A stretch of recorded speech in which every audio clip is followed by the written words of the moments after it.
გაეროს კლიმატური ცვლილებების სამიტი ოფიციალურად გახსნილია. მომდევნო 2 კვირის განმავლობაში დანიის დედაქალაქი 192 ქვეყნის 100 მსოფლიო ლიდერსა და 15,000 დელეგატს უმასპინძლებს.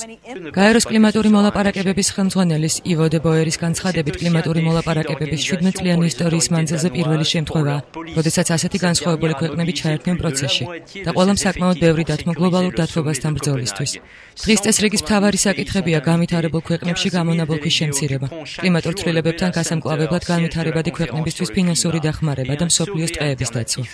სამიტის მნიშვნელობის აღსანიშნად დღეს 45 ქვეყნის 56 გაზეთი ერთსა და იმავე ედიტორიალს 20 ენაზე გამოაქვეყნებს გაფრთხილებით კლიმატური ცვლილება ჩვენს პლანეტას გაანადგურებს. კონფერენციასთან დაკავშირებით ჩინეთში 9 კოლეჯის 50-მდე სტუდენტმა საპროტესტო წარწერებითა და მაისურებით 4 საათიანი ეგრეთ წოდებული მწვანე მსვლელობა მოაწყო.